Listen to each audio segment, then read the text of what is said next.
నమస్కారం ఘంటారావానికి స్వాగతం. ముందుగా ప్రధానాంశాలు. రాష్ట్రంలో పెట్టుబడి పెట్టేవారికి యుద్ధ ప్రాతిపదికన అనుమతులు, అందరికన్నా మెరుగ్గా రాయితీలు ఇస్తామన్న సీఎం చంద్రబాబు.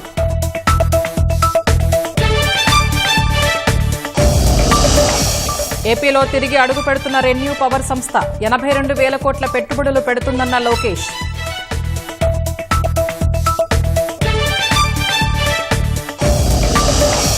డిసెంబర్ 6న ఢిల్లీ సహా 4 నగరాల్లో పేలుళ్లకు ప్రణాళిక, బాబ్రీ మసీదు కూల్చివేతకు ప్రతీకారంగా జైషే మహమ్మద్ కుట్ర.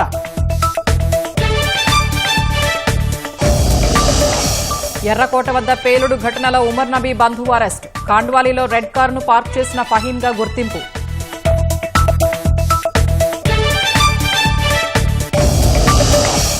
అమెరికన్లకు శిక్షణ ఇప్పించేందుకే H-1B ఉద్యోగాలు, తరువాత నిపుణులు తిరిగి వెళ్లిపోవాలన్న అమెరికా ఆర్థిక మంత్రి.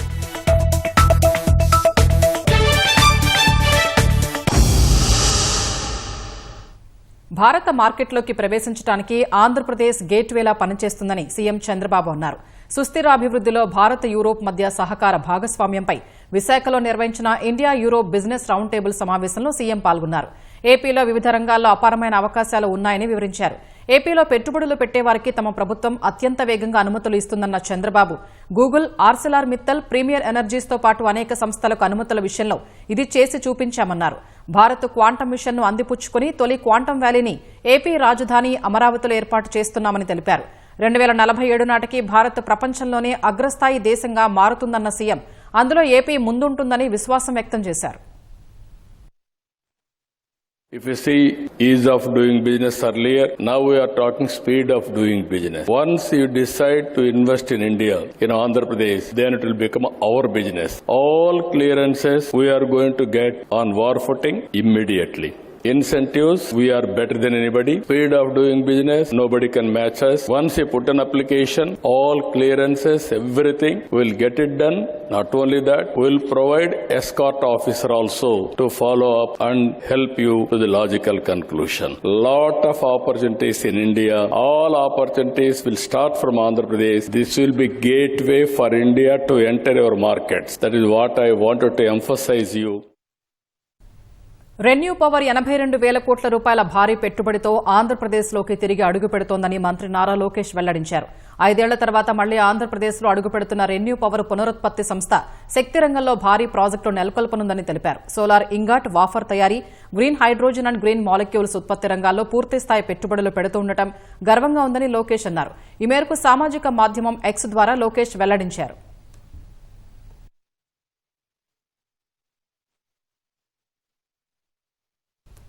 విశాఖ పెట్టుబడుల సదస్సుకు సంబంధించి ప్రభుత్వం విడుదల చేసిన మరో టీజర్ ఆకట్టుకుంటోంది. ఏపీకి ఉన్న సానుకూలతల్ని వివరించడంతో పాటు స్పీడ్ ఆఫ్ డూయింగ్ బిజినెస్ తో రాష్ట్రానికి వచ్చిన పెట్టుబడులు, అవి వచ్చేందుకు తీసుకున్న ప్రభుత్వ చర్యలను టీజర్లో వివరించారు. అలాగే స్పీడ్ ఆఫ్ డూయింగ్ బిజినెస్ కావాలంటే ఏపీని ఎంచుకోవాలని టీజర్లో స్పష్టం చేశారు.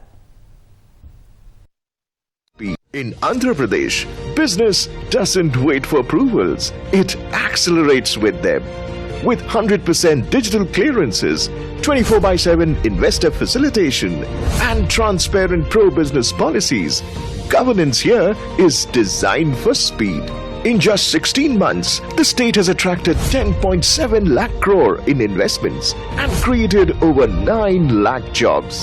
Trust built on action, growth built on speed.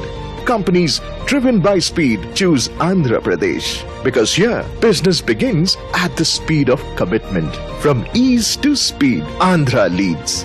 This November 14th and 15th, join us at the CII Partnership Summit 2025 in Visakhapatnam.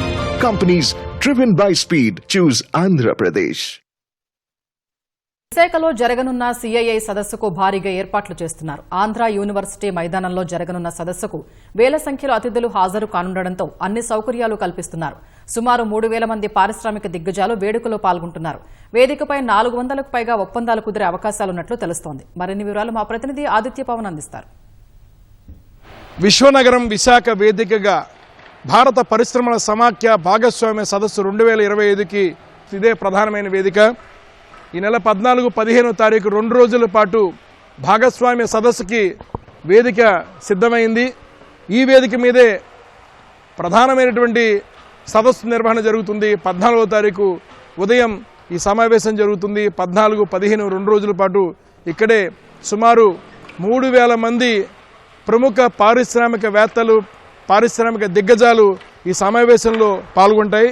చాలా చక్కగా ఈ మొత్తం ప్రధాన వేదికని సిద్ధం చేశారు. ఒకసారి మనం ప్రధాన వేదికని సిద్ధం చేసిన తీరును ఒకసారి మనం చూద్దాం.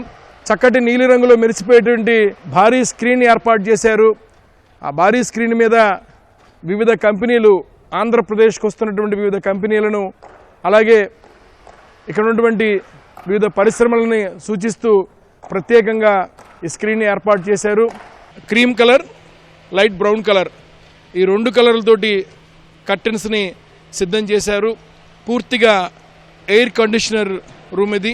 అలాగే అతిథులంతా కూడా, ఎందుకంటే మొత్తం ఈ ప్రాంగణం అంతా కూడా అతిథులతో నిండిపోతుంది. ఈ ప్రాంగణం అంతా కూడా ఈ భాగస్వామ్య సదస్సులో పాల్గొనేటువంటి వారందరితో నిండిపోతుంది. వారందరికీ కూడా దూరానున్న వారికి కూడా చాలా చక్కగా వేదిక దగ్గర జరుగుతున్నటువంటి ఆ వేదిక అంతా కనిపించడం కోసం 2 ప్రత్యేకమైనటువంటి ఎడమవైపు, కుడివైపు కూడా 2 భారీ LED స్క్రీన్లని సిద్ధం చేశారు.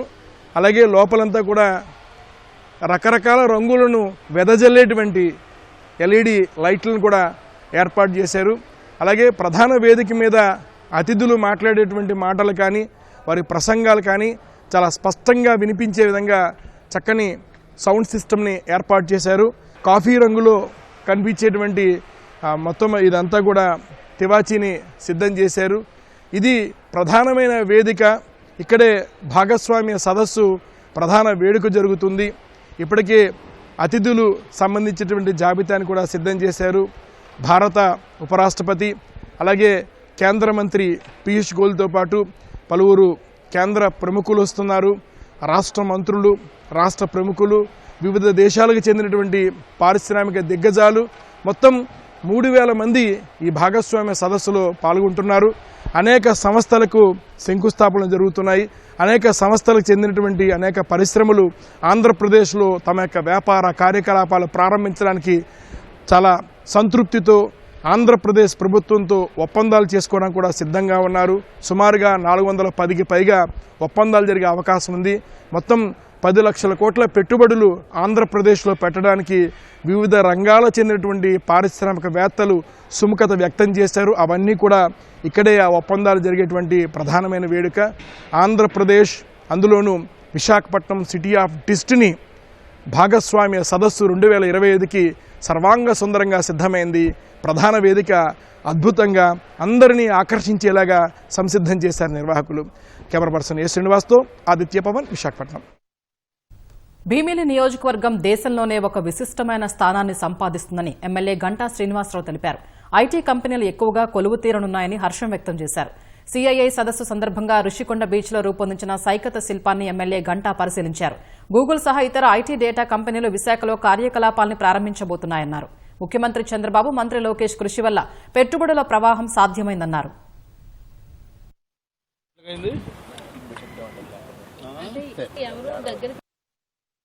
విశాఖ అనేది ఈరోజు ఒక సిటీ ఆఫ్ డెస్టినీ. పెట్టుబడులు రావడం అనేది మరి చంద్రబాబు నాయుడు గారు, పవన్ కళ్యాణ్ గారు, నరేంద్ర మోడీ గారి నాయకత్వంలో ఏదైతే డబుల్ ఇంజన్ సర్కారు కృషి చేస్తూ ఉందో దాన్ని చేసుకొని పెట్టుబడుల యొక్క వరద మనకి ఆంధ్రప్రదేశ్ రాబోతూ ఉంది.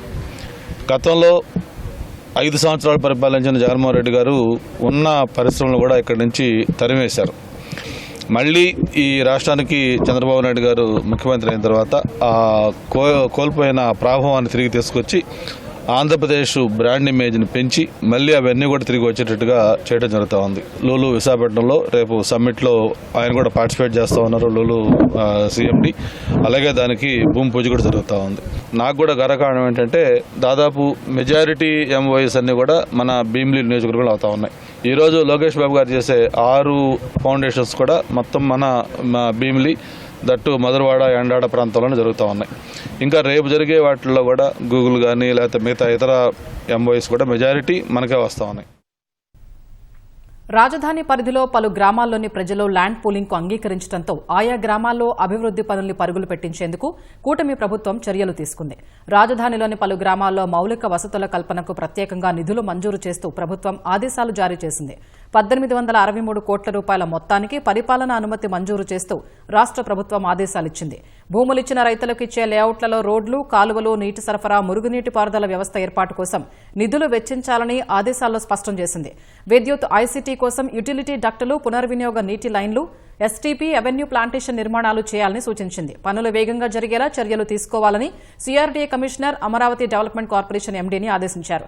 ఈ మేరకు పురపాలక పట్టణాభివృద్ది శాఖ ముఖ్య కార్యదర్శి ఎస్ సురేష్ కుమార్ ఉత్తర్వులు జారీ చేశారు. వైసీపీ నేత అంబటి రాంబాబు మీద గుంటూరులోని పట్టాభిపురం పోలీస్ స్టేషన్లో కేసు నమోదైంది. తమ విధులకు ఆటంకం కలిగించి బెదిరింపులకు పాల్పడ్డారని అంబటి రాంబాబుతో పాటు వైసీపీ నేతలపై పలు సెక్షన్ల కింద పోలీసులు కేసు నమోదు చేశారు. ప్రభుత్వ వైద్య కళాశాలల ప్రైవేటీకరణపై మీద బుధవారం వైసీపీ జిల్లా అధ్యక్షుడు అంబటి రాంబాబు ఆధ్వర్యంలో ర్యాలీ చేపట్టారు. ర్యాలీకి అనుమతి లేదని డీఎస్పీ అరవింద్, సీఐ గంగా వెంకటేశ్వర్లు అంబటికి చెప్పినా వినలేదు. దీంతో కంకరగుంట వంతెనపైకి వైసీపీ నేతలు వెళ్లనివ్వకుండా పోలీసులు బారికేడ్లను అడ్డుపెట్టారు. అంబటి అనుచరగణంతో బారికేడ్లను బలవంతంగా నెట్టుకుని వంతెనపైకి వెళ్లేందుకు ప్రయత్నించారు.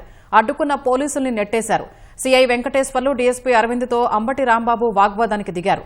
లా అండ్ ఆర్డర్కు ఆటంకం కలిగిస్తున్నారని డీఎస్పీ చెబుతున్నా మాకు తెలియదు, మరి మేం చిన్నపిల్లలం, మీరు చెప్తే వినాలి అంటూ అంబటి కవ్వింపు చర్యలకు పాల్పడ్డారు. సీఐను బలవంతంగా తోసి పక్కకు నెట్టడంతో ఆయన టోపీ కింద పడిపోయింది. అడ్డుకున్న కానిస్టేబుల్ పైన దురుసుగా వ్యవహరించారు. గతంలోనూ ఇదే సీఐపై అంబటి జులుం ప్రదర్శించారు. MLC Chandragiri Yesuratnam, market yard మాజీ చైర్మన్ రాజనారాయణ ఈ నిరసన కార్యక్రమంలో పాల్గొన్నారు. అనుమతులు లేకుండా ప్రదర్శన నిర్వహించే ట్రాఫిక్కు ఆటంకం కలిగించారని, ప్రజలకు అసౌకర్యం కలిగించారని అంబటి మీద కేసు నమోదు చేసినట్లు సీఐ వెంకటేశ్వర్లు తెలిపారు.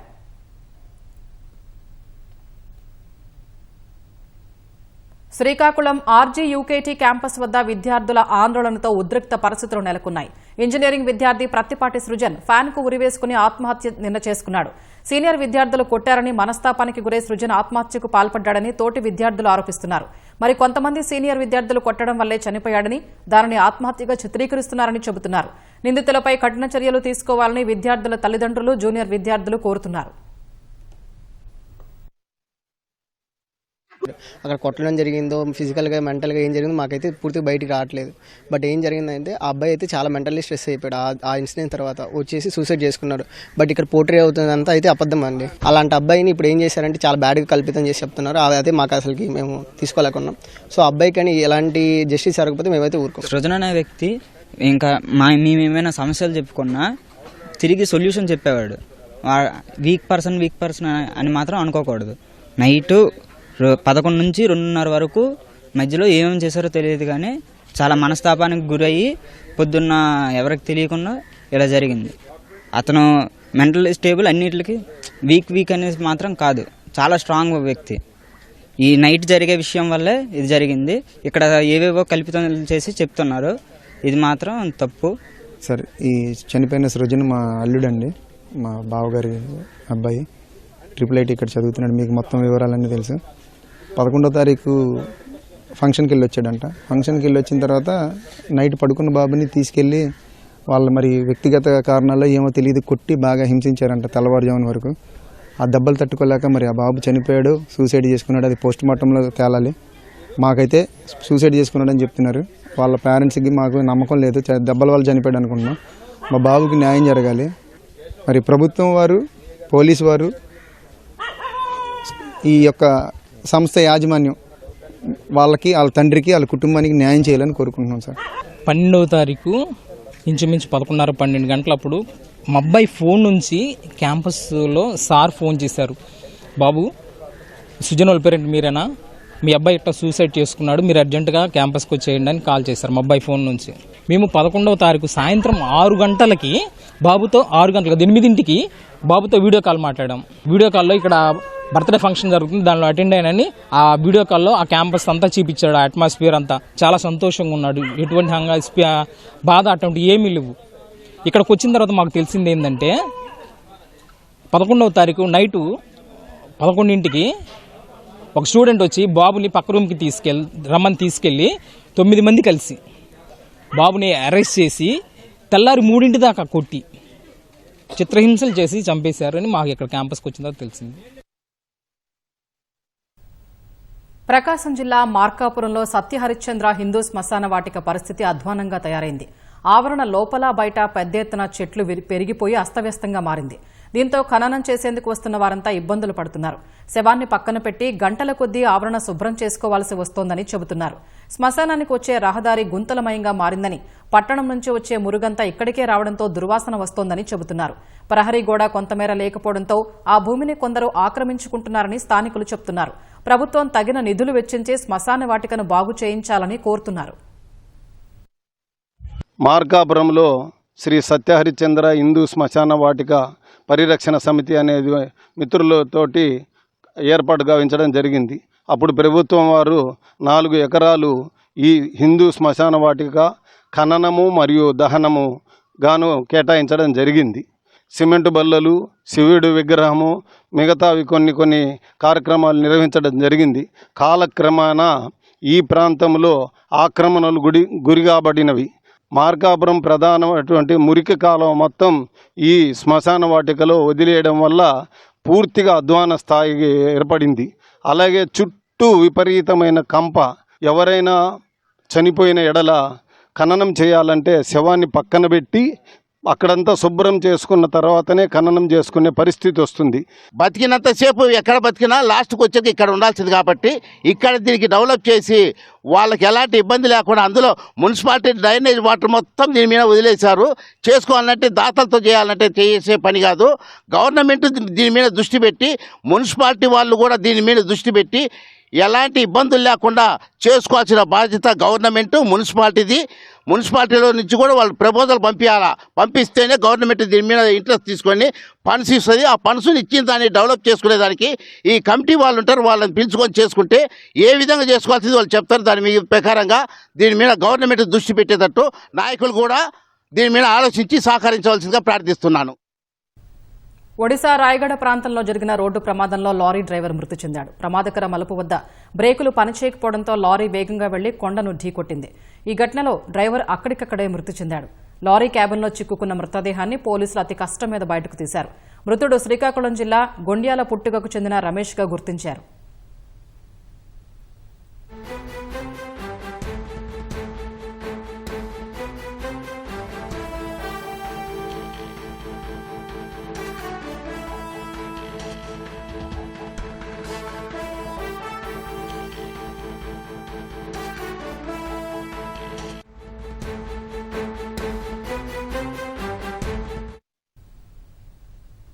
విజయవాడ పశ్చిమ బైపాస్ పై నుంచి వెళ్లే విద్యుత్ టవర్ల విషయంలో అభ్యంతరాలు వ్యక్తమవుతున్నాయి. అధికారికంగా ఉన్న అలైన్మెంట్కు క్షేత్రస్థాయిలో జరుగుతున్న నిర్మాణాలకు పొంతన లేదని, నిర్మాణాలు అడ్డగోలుగా చేపడుతున్నారన్న విమర్శలు వినిపిస్తున్నాయి.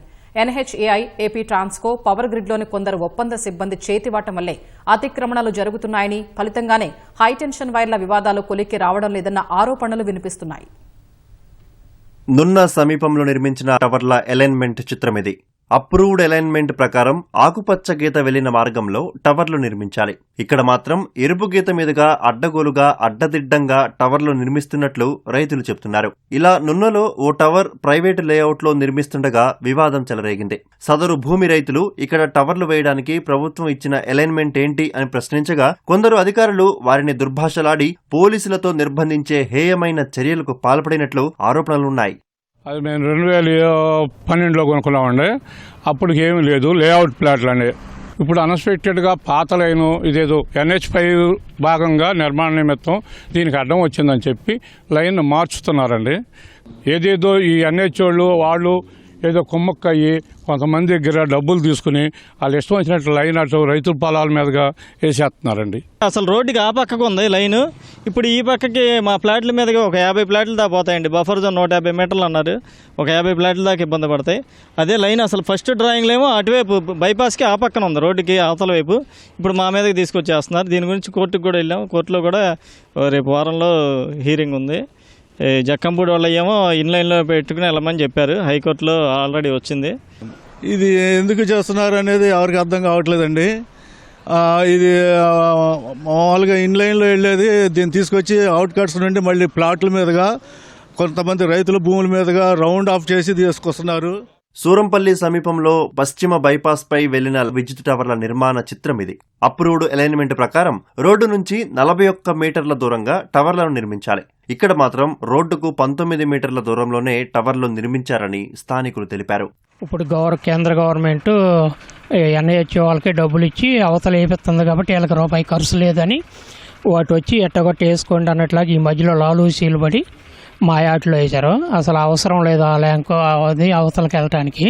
ఇదే 2 మీటర్ల పైకి లేపుకున్నా టైట్ లేపుకున్నా సరిపోతుంది. అలాంటి దానికి ఆ ల్యాండ్ ఖాళీ చేసుకోవడానికి వాళ్ళ భూములు మా భూములు నష్టపడుతున్నట్టుగా వచ్చారు. పరిహారం ఎంత ఇచ్చినా దండగేనండి. మాకు పరిహారం కాదు, మాకు అసలు ఉండే అవకాశం అన్నీ వదిలిపెట్టుకుని మా ల్యాండ్లో వేసుకోవటం ఏంటి, వాళ్ళ ల్యాండ్లో అమ్ముకోవటానికి. మాకు ఉన్నది 1 ఎకరం పొలం.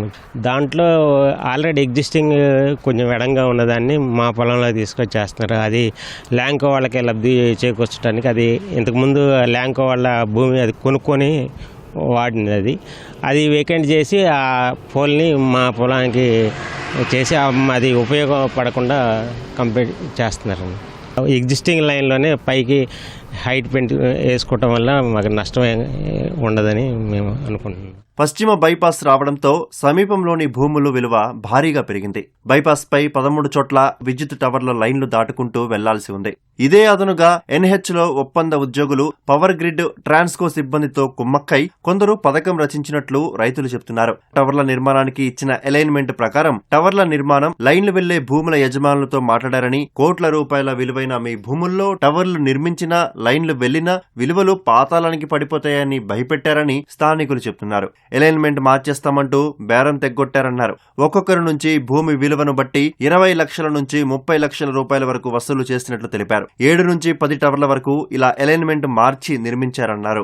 దీనివల్ల మార్చిన అలైన్మెంట్ పరిధిలోకి వచ్చే రైతుల భూములు నష్టపోవాల్సి వస్తుందన్నారు.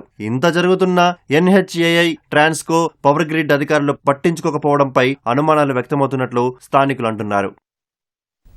ధాన్యం సేకరణలో గతంలో జరిగిన ఇబ్బందులను దృష్టిలో ఉంచుకుని ఈ సంవత్సరం ఆ సమస్య తలెత్తకుండా ప్రభుత్వం చర్యలు చేపడుతోంది.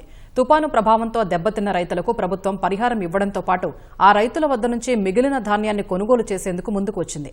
పరిహారం తీసుకుంటే మిగిలిన ధాన్యం కొనుగోలు చేయరంటూ జరుగుతున్న ప్రచారాన్ని నమ్మవద్దని ప్రభుత్వం స్పష్టం చేసింది.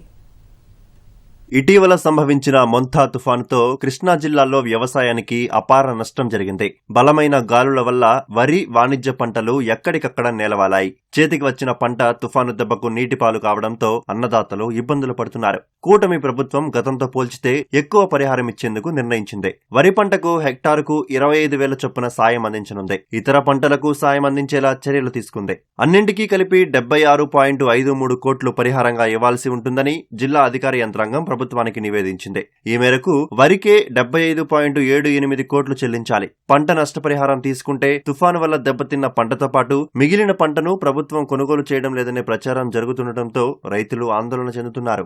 మొంతా తుఫాను వల్ల రైతులన్నీ పడిపోయినాయండి. దీనివల్ల పంట నష్టం చాలా ఉందండి. కనుక కూటమి ప్రభుత్వం స్పందించి నష్టపరిహారంను ఈ బ్లాక్ చేసిన ఈ ఒడ్లు కూడా తీసుకోవాలని కోరుకుంటున్నామండి. నేను మొన్న ఈ తుఫాను వల్ల చాలా రకంగా రైతులు చాలా నష్టపోయారు. దీనికి ఎమ్మటే గవర్నమెంట్ స్పందించి పంట నష్ట పరిహారం ఎమ్మటే రాసిని తొందరగా అందించేటట్టు చేసి ఈ పడిపోయిన ధాన్యాన్ని కొనే విధంగా చేయాలని కోరుకుంటున్నాం. జిల్లా వ్యాప్తంగా 46,357 హెక్టార్లలో వివిధ పంటలకు నష్టం జరిగినట్లు వ్యవసాయ శాఖ ప్రాథమిక అంచనా వేసింది. 33% దెబ్బతిన్న పంటలు 31,135 హెక్టార్లుగా ఉంటుందని తుది నివేదిక సిద్ధం చేశారు. ప్రభుత్వం జిల్లాలో ఇప్పటికే ధాన్యం కొనుగోలు కేంద్రాలను ప్రారంభించి రైతుల వద్ద నుంచి ధాన్యాన్ని కొనుగోలు చేస్తోంది. మెరక ప్రాంతాల్లో ఉన్న రైతులు, తుఫాను వల్ల పంట నష్టం జరగని రైతులు ప్రస్తుతం ధాన్యాన్ని విక్రయిస్తున్నారు. తుఫాను వల్ల పంట నష్టపోయిన రైతులు ధాన్యం కేంద్రాలకు రావాలంటే మరొక 10 నుంచి 15 రోజులపైనే పడుతుంది. ప్రభుత్వం ఇప్పుడు పరిహారం ఇస్తే తమ ధాన్యం కొనుగోలు చేస్తారో లేదోనని రైతులు అనుమానం వ్యక్తం చేస్తున్నారు. మన మొంతా తుఫాన్కి ఒక 10 రోజుల్లో కోసే పంట నేలకొరిగిపోయింది. దీనివల్ల తీవ్రమైనటువంటి నష్టానికి మేము గురయ్యాము.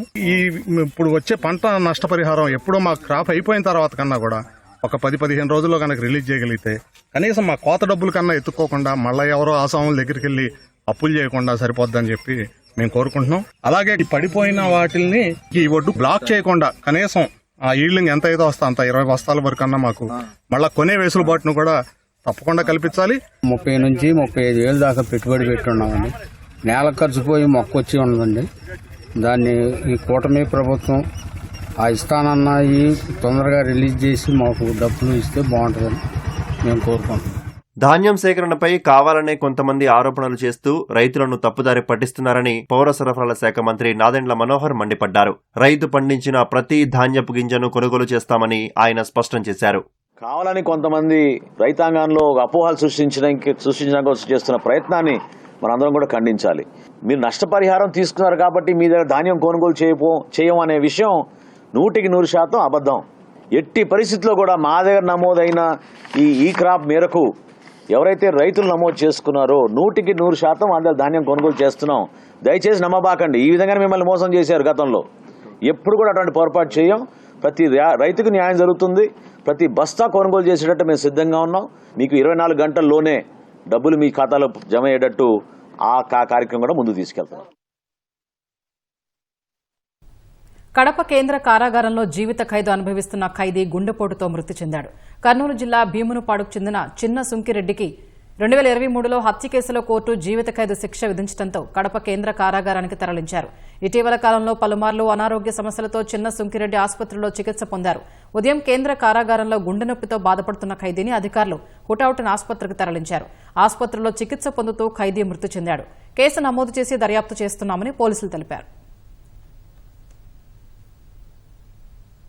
చిత్తూరు జిల్లా మంగళంపేటలో మాజీ మంత్రి పెద్దిరెడ్డి రామచంద్రారెడ్డి ఆయన కుటుంబ సభ్యులు ఆక్రమించిన అటవీ భూముల వివరాలను డిప్యూటీ సీఎం పవన్ తన ఎక్స్ ఖాతాలో పోస్ట్ చేశారు.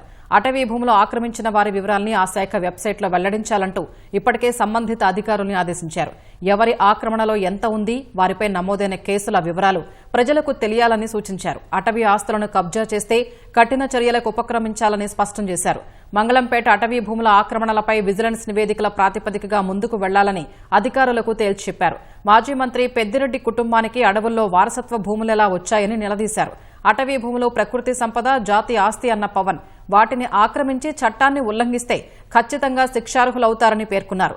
అటవీ ఆస్తులు కబ్జా చేసి భారీ భవంతులు, ఎస్టేట్స్ నిర్మించిన వాళ్లు ఎంతటి వారినైనా ఉపేక్షించకుండా చట్ట ప్రకారం ముందుకు వెళ్లాలని పవన్ ఆదేశించారు. మాజీ మంత్రి పెద్దిరెడ్డి రామచంద్రారెడ్డి ఆయన కుటుంబ సభ్యుల చేతిలో ఉన్న సుమారు 104 ఎకరాల అటవీ భూములను కుంకి ఏనుగుల శిక్షణ శిబిరం సందర్శించిన సమయంలో హెలికాప్టర్ ద్వారా పవన్ కళ్యాణ్ పరిశీలించి ఆ వీడియోను ఎక్స్ ఖాతాలో పోస్ట్ చేశారు.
ఈ అంశానికి సంబంధించి మరింత సమాచారం మా ప్రతినిధి ఎస్పీ చంద్రశేఖర్ అందిస్తారు. చంద్రశేఖర్, అటవీ భూముల ఆక్రమణపై డిప్యూటీ సీఎం పవన్ నిర్వహించిన ఏరియల్ సర్వేపై తాజా వివరాలేంటి? స్వప్న, ఇటీవల చిత్తూరు జిల్లా పర్యటనకు వెళ్లిన సమయంలో ఉప ముఖ్యమంత్రి అలాగే అటవీ శాఖ మంత్రిగా ఉన్నటువంటి పవన్ కళ్యాణ్ అక్కడ ఏరియల్ సర్వే నిర్వహించారు. ప్రధానంగా ఆ పొంగనూరు నియోజకవర్గం పరిధిలో ఉన్నటువంటి మంగళంపేట అటవీ ప్రాంతంలో జరిగినటువంటి అటవీ భూముల ఆక్రమణలకు సంబంధించి ఆయన ప్రధానంగా ఏరియల్ సర్వే నిర్వహించడంతో పాటు కొన్ని వీడియోలు కూడా చిత్రీకరించారు. ఆ విషయాన్ని 2 రోజుల క్రితం జరిగినటువంటి మంత్రివర్గ సమావేశంలో ముఖ్యమంత్రి చంద్రబాబు నాయుడు దృష్టికి కూడా పవన్ కళ్యాణ్ తీసుకెళ్లారు. దీనిపైన అక్రమాలకు సంబంధించిన వీడియోని కూడా తను బయట పెట్టినట్టుగా ముఖ్యమంత్రికి తెలిపారు. ఆ మేరకు కొద్దిసేపటి క్రితం పవన్ కళ్యాణ్ ఆ సంబంధిత వీడియోని తన సామాజిక మాధ్యమం ఎక్స్ ఖాతాలో పోస్ట్ చేశారు.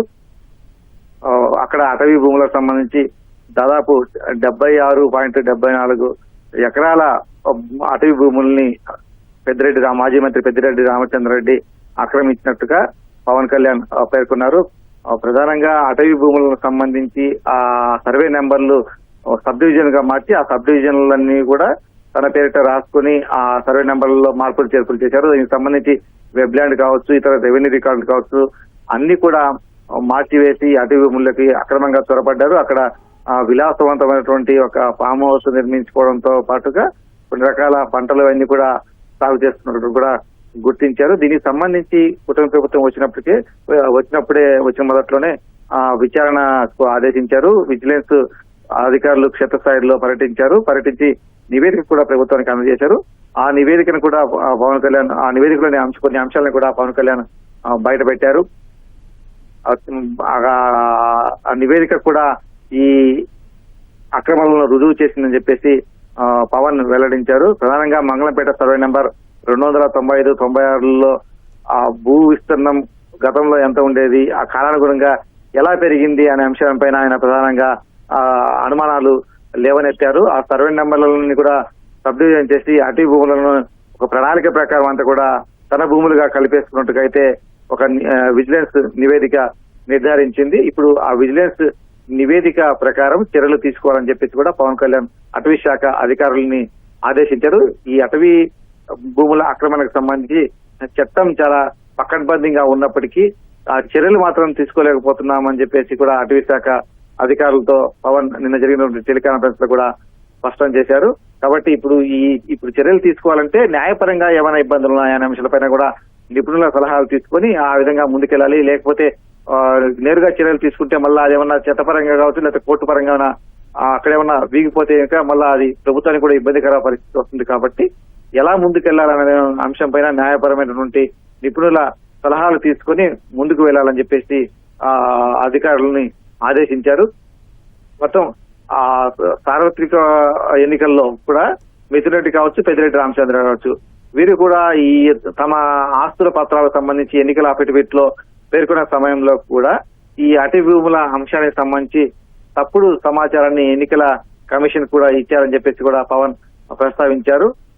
వాస్తవంగా అక్కడ భూమి రెవెన్యూ రికార్డుల ప్రకారం అయితే 45.80 ఎకరాలు మాత్రమే ఉంటే ఆ వెబ్లాండ్ లోకి వచ్చేసరికి 77.54 ఎకరాలు ఎలా వచ్చింది, ఆ వచ్చిన దానంతా కూడా ఎలా వీళ్ళు కాజేసుకున్నారు, దాని చుట్టూ ప్రహరీ గోడ నిర్మించడం కావచ్చు, ఫామ్ హౌస్ నిర్మించుకోవడం కావచ్చు, ఇవన్నీ కూడా ఆ అటవీ చట్టాలను కూడా ఉల్లంఘించే విధంగా చేశారు.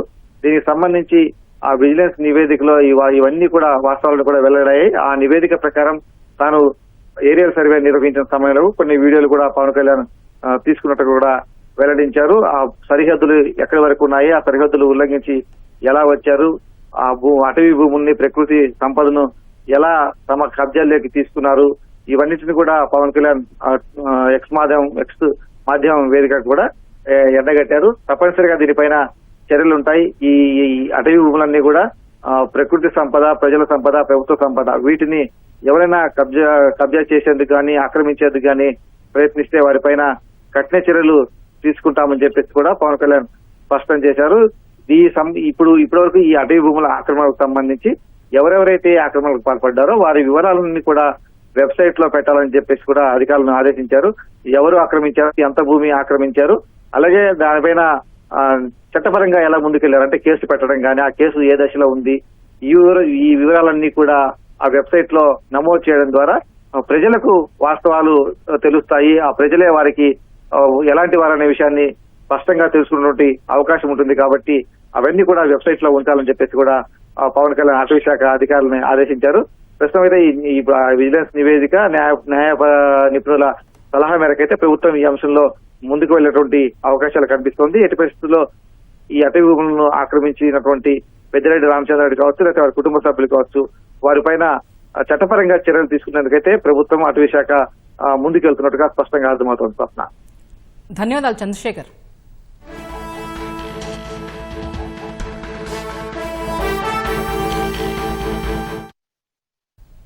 తిరుమల శ్రీవారిని మంత్రి కొలుసు పార్థసారథి దర్శించుకున్నారు. వీఐపీ ప్రారంభ విరామ దర్శన సమయంలో స్వామివారి సేవలో పాల్గొన్నారు.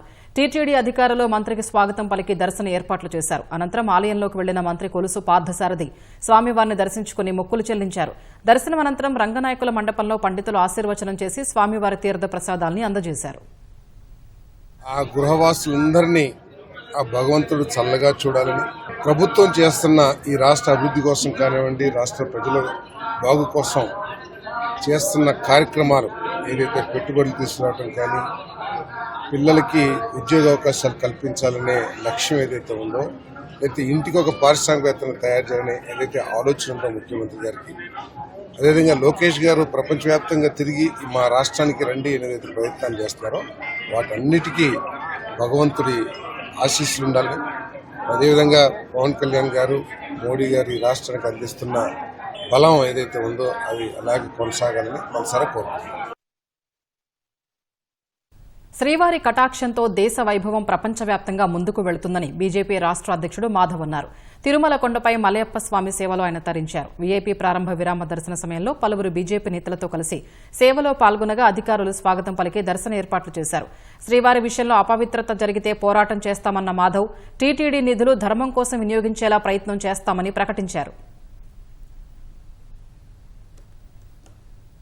స్వామివారి కృపా కటాక్ష వీక్షణాల కారణంగానే యావత్ విశ్వం అలాగే మన దేశం కూడా ముందుకెళ్తుంది. భారతదేశ వైభవం ఇవాళ ప్రపంచవ్యాప్తంగా ముందుకెళ్తుంది. ఆధ్యాత్మికంగా అందరూ కూడా ఆలోచన పదంలో ముందుకెళ్లే విధంగా ధర్మ రక్షణార్థం అందరూ కూడా వాళ్ళు ముందుకెళ్తున్నారు. రాజకీయ పార్టీలు కూడా అటువంటి ఆలోచనతోనే ముందుకెళ్తున్నారు. కనుక రాబో కాలంలో స్వామి యొక్క కృప కారణంగా తప్పనిసరిగా మన దేశం ఆ విధంగా వెళ్లాలని, మన రాష్ట్రంలో కూడా అనేక రకాలుగా పెట్టుబడులు వచ్చి మరింత సుభిక్షంగా అందరికీ క్షేమం కలగాలని చెప్పి స్వామివారిని మేము వేడుకోవటం జరిగింది. స్వామివారికి అపవిత్రత కలిగించే ఏ అంశాన్ని కూడా మేము విడిచిపెట్టకుండా ముందుకు తీసుకెళ్తాం. ఈరోజు ఎన్డీఏ కూటమి అటువంటి ఆలోచనతోనే ముందుకెళ్తుంది. తిరుమల తిరుపతి దేవస్థానం అనుబంధంగా ఉన్న అన్ని దేవాలయాలు, అలాగే చిన్న దేవాలయాలు కూడా వాటికి జీర్ణోద్ధరణ, ధూప దీప నైవేద్యాలు అందే విధంగా ధర్మ రక్షణార్థం ఏ కార్యక్రమాలు అయితే ఆ కార్యక్రమాలు చేసే విధంగా తిరుమల తిరుపతి దేవస్థానం యొక్క నిధులు ధర్మం కోసం ఎక్కువగా వినియోగించబడేటట్టు తప్పనిసరిగా ప్రయత్నం చేస్తాం. సినీ నటులు అంజలి, శ్రీనివాసరెడ్డి తిరుమల శ్రీవారిని దర్శించుకున్నారు. వీఐపీ విరామ దర్శనంలో పాల్గొని ప్రత్యేక పూజలు చేశారు. మొక్కులు చెల్లించుకున్న తర్వాత రంగనాయకుల మండపంలో పండితులు ఆశీర్వచనం చేసి స్వామివారి తీర్థ ప్రసాదాన్ని అందజేశారు. త్వరలోనే కొత్త ప్రాజెక్టులతో ప్రేక్షకుల ముందుకు వస్తున్నట్లు అంజలి తెలిపారు. వెంకటేశ్వర స్వామి దర్శనం కోసం వచ్చాము. మంచి దర్శనం బాగుంది, ప్రశాంతంగా ఉంది. అండ్ ఎవ్రీ టైం ఇక్కడికి వచ్చినప్పుడు ఒక పీస్ ఆఫ్ మైండ్ తీసుకుని ఊరెళ్తాము. సో ఈ రోజు కూడా అది జరిగింది అండ్ చాలా సంతోషం అండ్ లుకింగ్ ఫార్వర్డ్ ఇంకొకసారి రావడానికి. నెక్స్ట్ మూవీ ప్రాజెక్ట్స్ ఏమున్నాయి? నెక్స్ట్ లైనప్ లో ఉన్నాయండి, అఫీషియల్ అనౌన్స్మెంట్ చెప్తాం. ఈ రోజు స్వామివారి నిజరూప దర్శనం జరగటం చాలా అద్భుతం, చాలా చక్కటి దర్శనం జరిగింది. చక్కటి ప్రసాదాలు, చాలా తృప్తిగా, చాలా ఆనందంగా ఉంది. ఏడుకొండలవాడ వెంకటరమణ గోవింద గోవింద. ఢిల్లీలో ఆత్మాహుతికి ముందు ఉగ్రవాది ఉమర్ ఉన్ నబీకి సంబంధించిన సీసీటీవీ దృశ్యాలు వెలుగులోకి వచ్చాయి. తుర్కుమన్ గేట్ మసీదుకు ఉమర్ నబీ వెళ్లిన దృశ్యం సీసీటీవీలో చిక్కింది. ఈ వీడియోను ఢిల్లీ పోలీసులు ధృవీకరించారు. అతడు ప్రార్థనల కోసమే మసీదుకు వెళ్లాడా లేదా అన్న వివరాలు తెలియరాలేదు. ఢిల్లీ ఎర్రకోట సమీపంలో పేలుడు ఘటనలో మృతుల సంఖ్య 13కు చేరింది. తీవ్ర గాయాలతో ఎల్ఎన్జేపీ ఆసుపత్రిలో చికిత్స పొందుతూ మరొకరు ప్రాణాలు వదిలారు. మృతుడిని బిలాల్గా గుర్తించినట్లు ఢిల్లీ పోలీసులు తెలిపారు. బిలాల్ మృతదేహానికి పోస్టుమార్టం నిర్వహించిన అనంతరం మృతదేహాన్ని కుటుంబ సభ్యులకు అప్పగించనున్నారు. ఆసుపత్రిలో మరికొందరు చికిత్స పొందుతున్నారు. వారికి మెరుగైన వైద్యం అందిస్తున్నట్లు ఎల్ఎన్జేపీ ఆసుపత్రి వర్గాలు తెలిపాయి. చాలా మంది కోలుకుంటున్నట్లు వెల్లడించాయి. ఢిల్లీ ఎర్రకోట వద్ద పేలుడుకు సంబంధించిన ఘటనలో కీలక విషయం బయటపడింది. పేలుడుకు కారణమైన కారులో లభించిన నమూనాలతో డాక్టర్ ఉమర్ నబీ డీఎన్ఏ సరిపోలినట్లు దర్యాప్తు అధికారులు ధృవీకరించారు. ఎర్రకోట వద్ద పేలుడుకు ముందు ఉమర్ కారు నడుపుతున్న సీసీటీవీ దృశ్యాల్ని అధికారులు ఇప్పటికే గుర్తించారు. ఈ క్రమంలోనే పుల్వామాలో ఉండే ఉమర్ కుటుంబ సభ్యుల నుంచి డీఎన్ఏ నమూనాలు తీసుకుని పరీక్షించగా అవి ఉమర్ నబీ డీఎన్ఏతో సరిపోలినట్లు ఫోరెన్సిక్ అధికారులు ధృవీకరించారు. ఫలితంగా పేలుడు జరిగే సమయానికి ఉమర్ వాహనంలోనే ఉన్నాడని అధికారులు నిర్ధారణకు వచ్చారు. ఉమర్ నబీకి ఇటీవల వెలుగులోకి వచ్చిన ఫరీదాబాద్ ఉగ్ర మాడ్యూల్తో సంబంధాలున్నట్లు ఇప్పటికే నిఘా వర్గాలు తేల్చాయి. ఎర్రకోట వద్ద కారు బాంబు పేలుడు కారకుడిగా భావిస్తున్న ఉమర్ నబీ ఉగ్రావేశంతో ఊగిపోయేవాడని తెలుస్తోంది. దేశవ్యాప్తంగా పలుచోట్ల దాడులు చేయాలని అతడు భావించేవాడని సమాచారం. డాక్టర్ ముజమ్మిల్ ఆదిల్తో కలిసి దాదాపు 2 ఏళ్ల నుంచి అమ్మోనియం నైట్రేట్ వంటి పేలుడు పదార్థాల్ని ఉమర్ సేకరిస్తున్నట్టు బయటపడింది.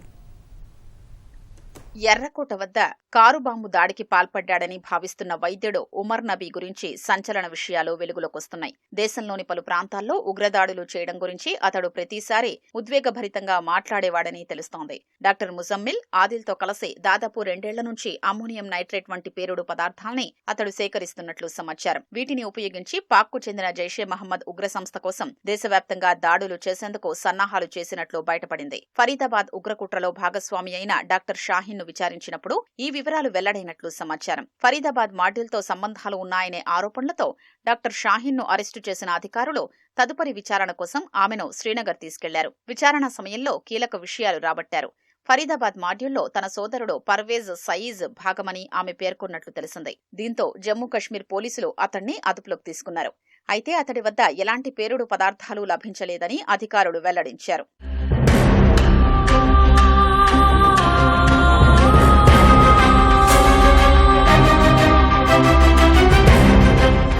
ఫరీదాబాద్ టెర్రర్ మాడ్యూల్, ఢిల్లీలో పేలుడుపై విచారణ చేస్తున్న దర్యాప్తు బృందాలు అనుమానితుల నుంచి కీలక విషయాల్ని రాబట్టినట్లు తెలుస్తోంది. తొలుత ఈ ఏడాది రిపబ్లిక్ డే నాడు ఎర్రకోట లక్ష్యంగా నవంబర్ 26 తరహా దాడికి ముజమ్మిల్ నబీ ప్రణాళిక చేసినట్లు తెలుస్తోంది. ఇందుకోసం రెక్కీ కూడా నిర్వహించినట్లు ముజమ్మిల్ విచారణలో తెలిపాడని అధికారిక వర్గాలు వెల్లడించాయి. భారీ భద్రత వల్ల అది కుదరకపోవడంతో వచ్చే ఏడాది జనవరి 26న దాడి చెయ్యాలని నిర్ణయించినట్లు చెప్పాయి. పలువురు నిందితుల మొబైల్ టవర్ల డేటా, సీసీటీవీ దృశ్యాల్ని సేకరించినప్పుడు ఈ మేరకు రుజువులు దొరికినట్లు పోలీసులు తెలిపారు. బాబ్రీ మసీదు కూల్చివేత రోజు అయిన డిసెంబర్ 6న డాక్టర్ ఉమర్ నబీ శక్తివంతమైన పేలుళ్లకు కుట్ర పన్నినట్లు అధికారులు తెలిపారు. జైషే మహమ్మద్తో సంబంధమున్న ఉగ్రవాదుల్ని విచారించిన సమయంలో ఈ విషయం బయటపడినట్లు చెప్పారు. ఇంటర్నెట్లో చూసి అతడు బాంబు తయారు చేస్తున్నట్లు పోలీసులు అనుమానిస్తున్నారు. దేశంలోని 4 ప్రాంతాల్లో వరుస పేలుళ్లకు ఢిల్లీ పేలుడుతో సంబంధం ఉన్న ఉగ్రవాదులు ప్రణాళిక రచించినట్లు దర్యాప్తు బృందాలు గుర్తించాయి. 4 నగరాల్లో 2 చొప్పున పేలుళ్లకు కుట్ర పన్నినట్లు తెలిపాయి. ప్రతి గ్రూప్ నుంచి భారీగా ఐఈడీ ఆ నగరాలకు తీసుకువెళ్లాలని నిర్ణయించారని, మొత్తం 8 మంది కుట్ర పన్నినట్లు దర్యాప్తు సంస్థలు తెలిపాయి. ఉగ్రవాదులు ముజమ్మిల్, ఉమర్ ఆదిల్, షాహీన్ 20 లక్షలు సేకరించినట్లు దర్యాప్తులో తేలింది. పేలుడు పదార్థాల తయారీ కోసం 3 లక్షల విలువైన 20 క్వింటాళ్లకు పైగా ఎన్పీకే ఎరువులు సేకరించారని స్పష్టమైంది. సిగ్నల్ యాప్లో ఉమర్ 4 సభ్యులతో గ్రూప్ సృష్టించారని, అందులోనే సమాచార మార్పిడి చేసుకునేవారని తెలిసింది. జైషే మహమ్మద్తో సంబంధం ఉన్న ఉగ్రవాద మాడ్యూలే ఈ కుట్ర చేసినట్లు సమాచారం. 1992లో బాబ్రీ మసీదు కూల్చివేతకు ప్రతీకారంగా ఈ పేలుళ్లకు కుట్ర రచించినట్లు అరెస్టైన పలువురు అనుమానిత ఉగ్రవాదులు చెప్పినట్లు సమాచారం. 5 దశల్లో ఉగ్ర సంస్థలు ఈ కుట్రకు ప్రణాళిక రచించినట్లు నిఘా వర్గాలు తెలిపాయి. మొదటి దశలో జైషే మహమ్మద్, అన్సార్, ఘజ్వత్ ఉల్ హింద్ కలిసి ఉగ్రవాద మాడ్యూల్ను ఏర్పాటు చేసింది. 2వ దశలో హర్యానా నుంచి పేలుడు పదార్థాలను సేకరించడం, 3వ దశలో ఐఈడీల తయారీ వంటి ఉగ్ర ప్రణాళికలు ఉన్నాయి. 4వ దశలో లక్ష్యం చేసుకున్న ప్రాంతాల్లో నిఘా, చివరి దశలో 4 ప్రదేశాల్లో ఒకేసారి బాంబు దాడులు అమలు చేయాలనుకున్నారని స్పష్టమైంది. ఎర్రకోట వద్ద బాంబు పేలుడుతో ఉలిక్కిపడ్డ ఢిల్లీ ప్రజల్ని మరోసారి ఓ భారీ శబ్దం భయాందోళనకు గురిచేసింది. దేశ రాజధానిలో నెలకొన్న తాజా పరిణామాల నేపథ్యంలో ఢిల్లీలో ఏ భారీ శబ్దం విన్నా సమీప ప్రజలు పరుగులు తీస్తున్నారు. ఈ ఉదయం మహిపాల్పూర్లోని రాడిసన్ హోటల్ సమీపంలో పెద్ద శబ్దం వచ్చింది. ఆ శబ్దం విన్న స్థానికులు ఒక్కసారిగా భయాందోళనకు గురయ్యారు. మరోసారి పేలుడు జరిగిందన్న ఆందోళనతో పలువురు పరుగులు తీశారు. అయితే అది బాంబు పేలుడు కాదని, ఆ శబ్దం బస్సు టైరు పేలడం వల్ల వచ్చిందని అధికారులు తేల్చడంతో అంతా ఊపిరి పీల్చుకున్నారు. ఢిల్లీ ఎర్రకోట వద్ద పేలుడు ఘటన దర్యాప్తులో భారత్కు తమ అవసరం రాదని అమెరికా తెలిపింది. ఢిల్లీ ఎర్రకోట వద్ద పేలుడు ఘటన దర్యాప్తును భారత్ అసాధారణమైన వృత్తి నైపుణ్యంతో చేస్తోందని అమెరికా విదేశాంగ మంత్రి మార్కో రూబియో తెలిపారు. పేలుడుకు సంబంధించిన దర్యాప్తునకు సాయం చేసేందుకు తాము ముందుకొచ్చామని, అయితే ఆ అవసరం భారత్కు లేదని పేర్కొన్నారు. ఈ కేసుకు సంబంధించి త్వరలోనే అన్ని నిజాలు బయటకు వస్తాయని రూబియో స్పష్టం చేశారు. కెనడాలో జరుగుతున్న G7 విదేశాంగ మంత్రుల సమావేశంలో భాగంగా భారత విదేశాంగ మంత్రి జైశంకర్తో రూబియో సమావేశమయ్యారు. ఈ క్రమంలో ఢిల్లీ పేలుడు విషయం చర్చకు వచ్చింది. ఢిల్లీ పేలుడు ఘటనలో మరణించిన వారికి రూబియో సంతాపం ప్రకటించారని జైశంకర్ పోస్ట్ చేశారు. అందుకు రూబియోకు జైశంకర్ కృతజ్ఞతలు తెలిపారు. 2023 ఏడాది దేశంలో పేలుళ్లకు గుజరాత్ నుంచి అల్-ఖైదా పథకరచన చేసిన కుట్రకు సంబంధించి జాతీయ దర్యాప్తు సంస్థ మరోసారి ముమ్మర తనిఖీలు చేపట్టింది.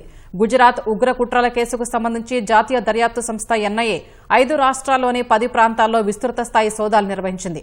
పశ్చిమ బంగాల్, త్రిపుర, మేఘాలయ, హర్యానా, గుజరాత్ రాష్ట్రాల్లో అనుమానితులు, వారి సహచరులకు చెందిన నివాసాలు, కార్యాలయాల్లో ఎన్ఐఏ సోదాలు నిర్వహించింది. అనుమానితులు వినియోగిస్తున్న డిజిటల్ పరికరాలు, పలు పత్రాల్ని స్వాధీనం చేసుకుని ఫోరెన్సిక్ విశ్లేషణకు పంపారు. బంగ్లాదేశ్ నుంచి వచ్చిన అక్రమ వలసదారులు ఈ కుట్రలో భాగమైనట్లు 2023లో ఎన్ఐఏ గుర్తించింది.